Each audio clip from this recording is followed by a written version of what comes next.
That's John Grant from his upcoming album, The Art of the Lie. With a title like that, you can be sure this transplanted American, now living in Iceland, has something to say about the current state of affairs in his native country.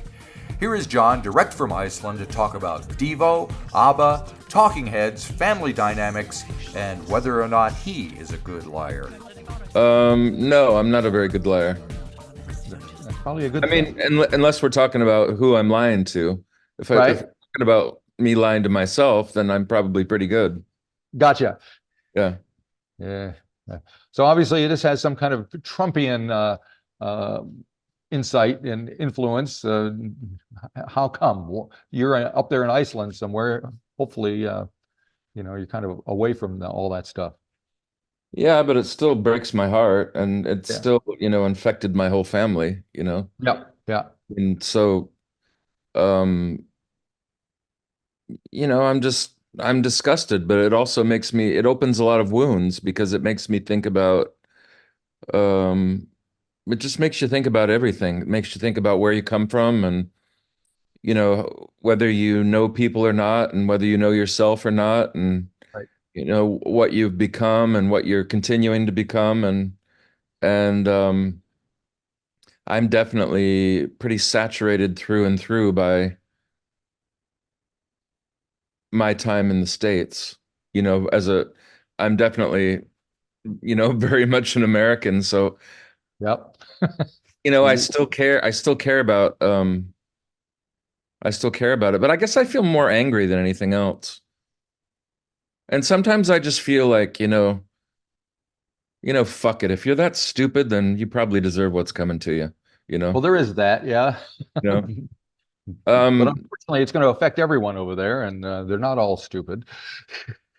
Family and family ties and all of that stuff. I mean, it has become political, but that's ridiculous because it isn't political. Mm-hmm. There's a lot of, and the people, I mean, most of it is not political because the things that people are doing have nothing to do with policy. The decisions that people are making have nothing to do with politics. It feels like hatred.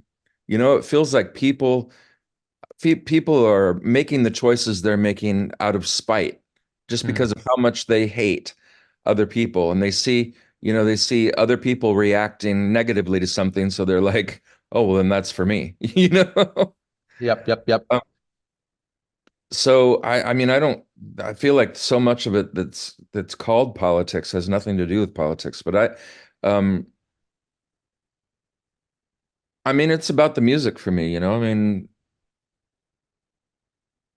I guess what I do is talk about difficult things while sort of cloaking it in trying to cloak it and trying to distill down my sound from all of these, all these crazy influences that I have from all over the place. Right. And and I can't seem to get enough synths and synth sounds and Vangelis and John Carpenter and all that stuff, so and Dead Can Dance and Cocteau Twins and all that stuff that I love, like Devo. I mean, Devo is, for me, Devo is like, well, they're just, you know, that's like life-saving music for me. Right. And I'm guessing you're about the right age that you were at least aware of them as you were growing up. And oh yeah. Yeah. So what did you think when you first heard them? I mean, I just went nuts when I heard, because I was listening to it as it was coming out, like around, I tuned in. Well, I mean, when, Freedom of Choice came out, Yeah. Gates of Steel or whatever, that album with Whip It, from then on, I was completely, completely enamored. And then, with New Traditionalists, which is one of my top albums of all time. And then, oh no, it's Devo after that. I mean, that was just those were two perfect records as far as I'm Right. concerned, Yep. from, back to back. Yep. And so, I mean, Mark Mothersbaugh, he was saying things that made a lot of sense to me. or they were saying things that made a lot of sense to me. The sounds that they were putting together.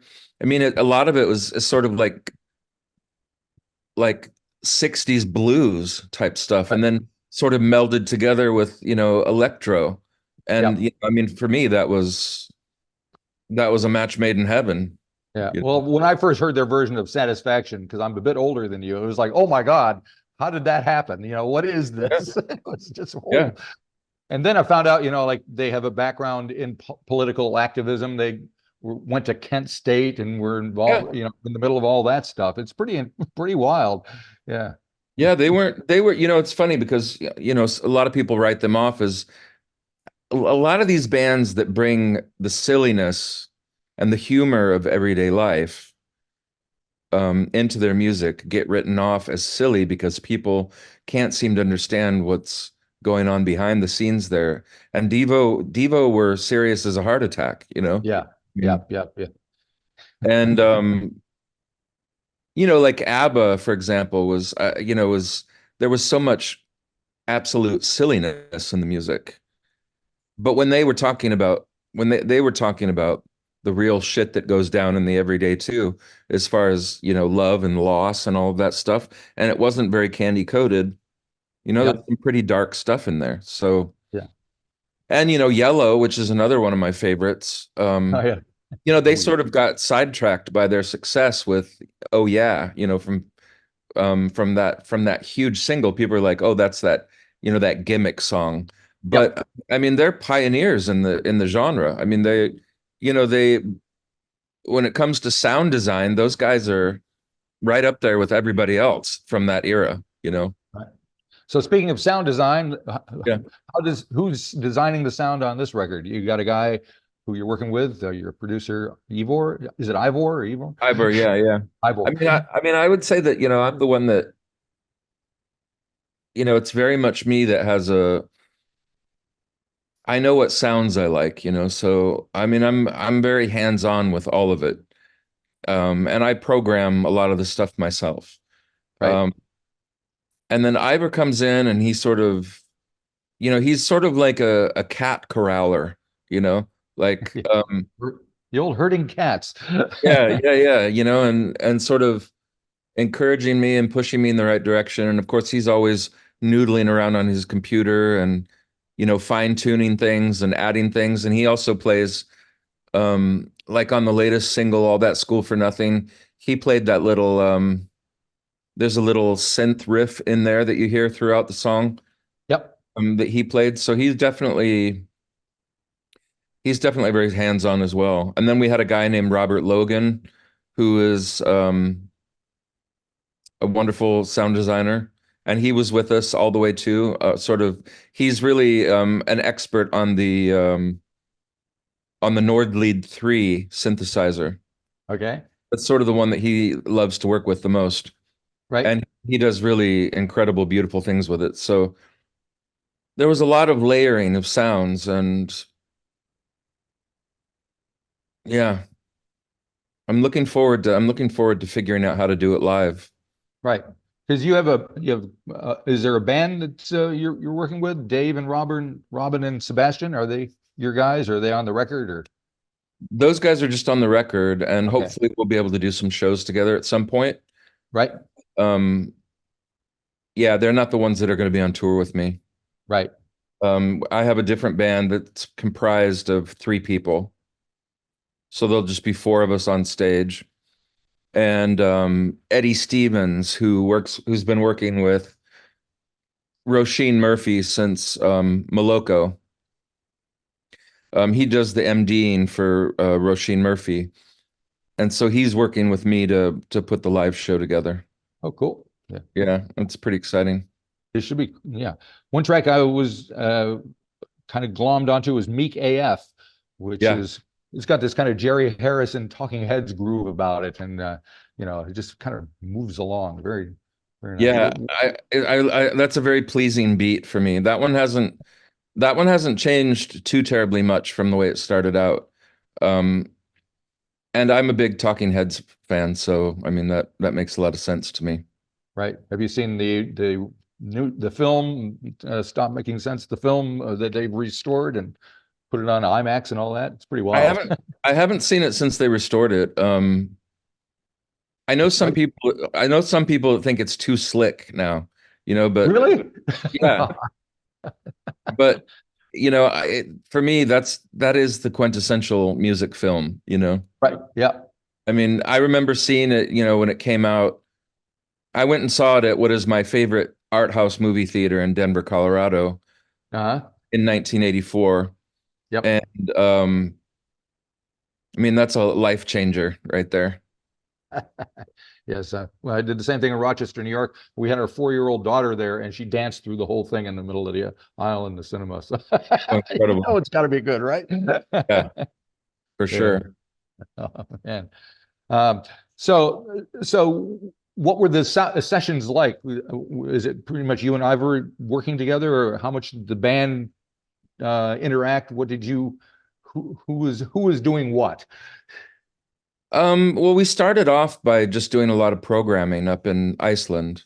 You Uh, know, Robert and Ivor came up to Iceland and spent about a month here in total, or maybe a little more than that, maybe a month and a half or something like that, on 3 different occasions, I believe it was. And then we started working with musicians in London, and so it was sort of half and half, Reykjavik and London. And that's when he brought, the other musicians on board. We even have some beautiful guitar on top of Dave Akumu is playing guitar on a lot of the songs. And then we also have Robin Simon, who was with Ultravox, the beginning albums of Ultravox. oh, okay. He's playing some beautiful guitar on the song Father. And then Right. Robin Malarkey is an incredible bass player, and his father was John Giblin, who played with Kate Bush, who sadly died last year. Oh, He dear. was an incredible bass player, but Robin's fretless bass playing just had me going nuts. I mean, just it was absolute joy to watch Dave and Robin because they were in together. Seb, Robin, and Dave were all in together in the studio. Uh, nice, nice. So then, And Robert was there, and I was there, and Ivor was there. So we had a big group in there, and then we had Donnie McLean come in and do Talkbox, oh, right. on all that School for Nothing, and also Yep. on Meek AF as Yeah. well. Yeah. So it And was it was really incredible watching those guys do their thing. Oh, and Leo Abrahams, we went into Leo Abrahams' studio over in Leighton in East London, and he has this incredible studio over there, and he played that amazing guitar solo at the end of Child Catcher. I was going to ask you who played that. Yeah, that was my next Yeah. question. Yeah, that was Leo Abrahams.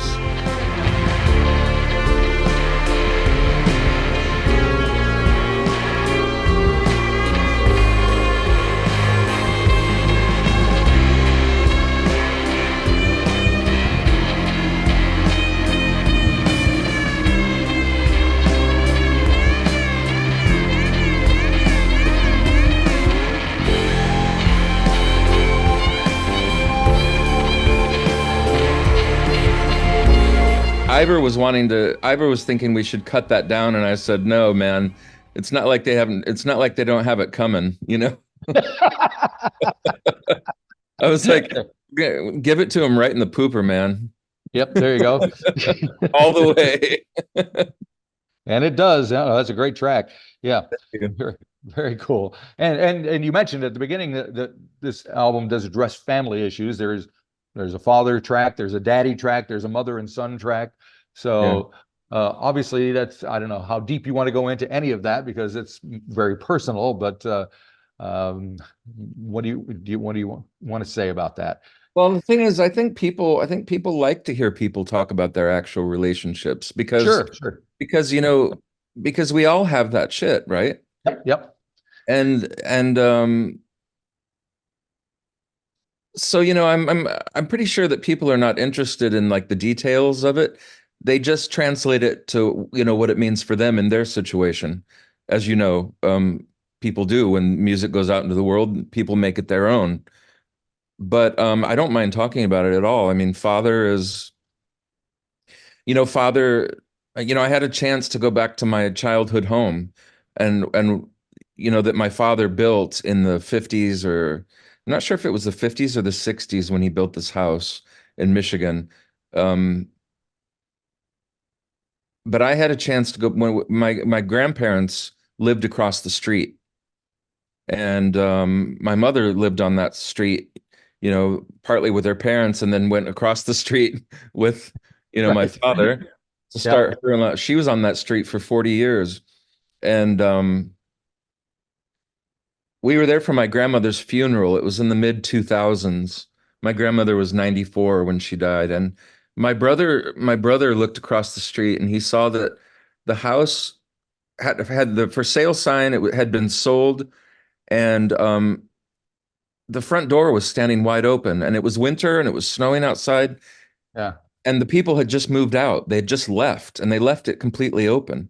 So my brother and I walked over there and we walked through the house, and I hadn't been there. And I mean, I hadn't been inside that house since, let's see,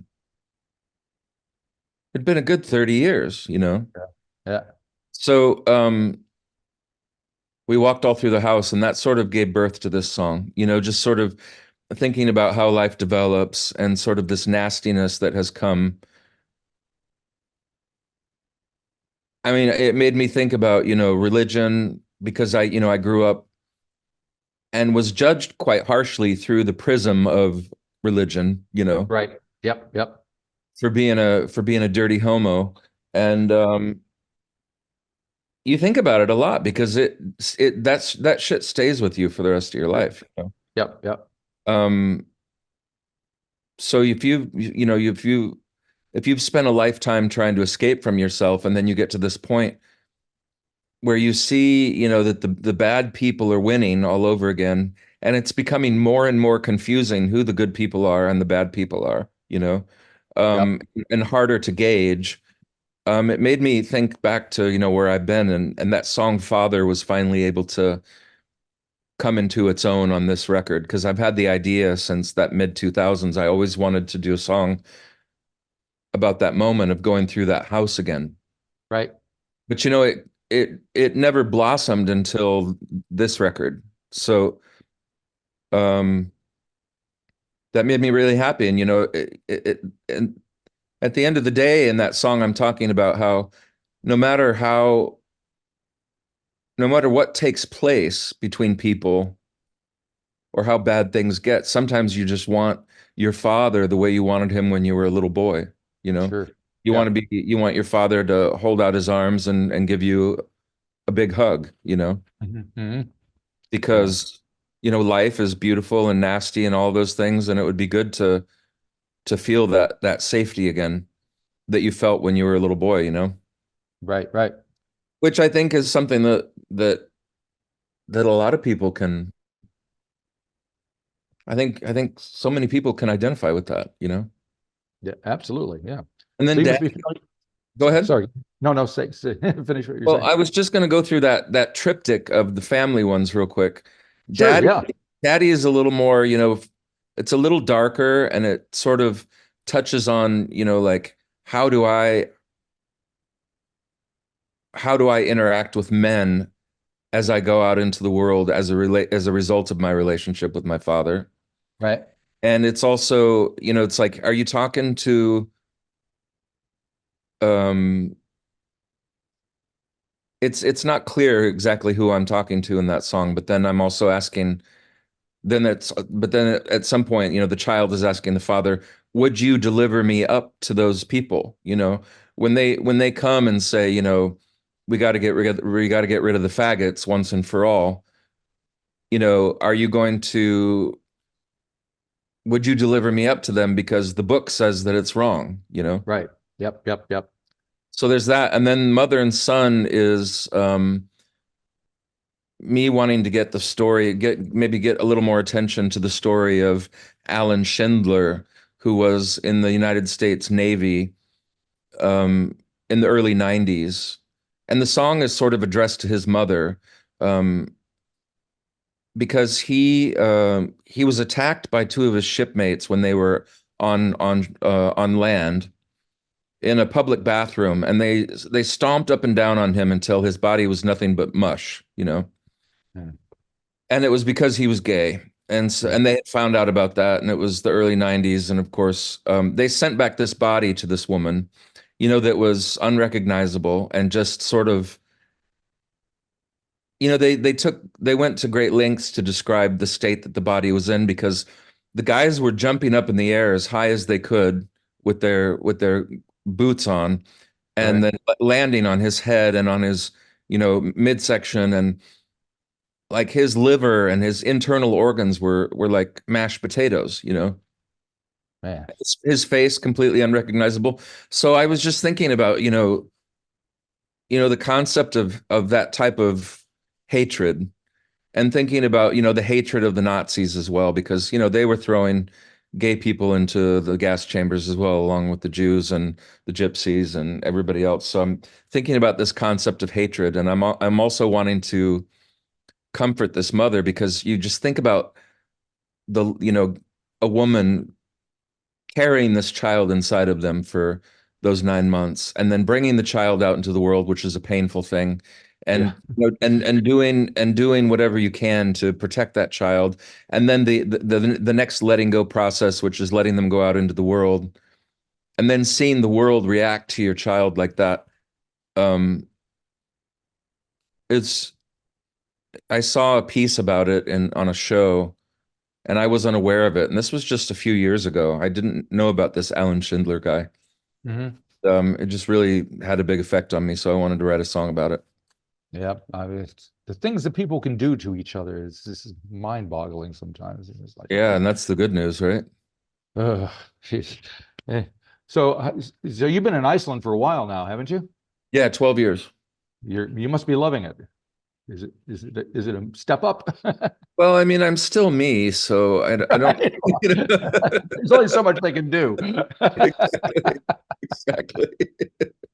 Um, oh wow, there's this incredible, it's quite cold here right now, and Yeah. there's this incredible smell of burning wood coming in through the window right now. Mm. Mm. Oh, that's the best. Sounds Um, nice. yeah, yeah, so I've been here for 12 years. I mean, I'm really, really, it is pretty incredible. I mean, it's, you know, every place is hard, you know, because every place is hard and every place is great, you know. Yep. Yep. Yep. Yeah. I mean, there's a lot of amazing, unfucking believable people here, and there's a lot of idiots too, and you know, there's beautiful landscapes, and I've made a little nest for myself, you know, where I've got all my toys, like you have behind you there, you know, Yep. my all my albums and all my movies and my books and, you know, my stuff. So I have to say, every time I walk out of the airport when I get home here, um, when I get, I mean, you invariably get hit by that crisp, cold air when you come out of the airport, and Mm. it's such a beautiful thing, Yep. you know. So yeah, but I'm sort of, I isolate a little bit too much, and sometimes I think I should go back to the States and, you know, be in the middle of the fight, and sometimes I don't know, you know, what the right thing is to do. Sometimes I want to go back to Germany, you know, where I spent a good solid 6 years. Yep. Yep. And I'm not really sure, but for now I'm happy, you know.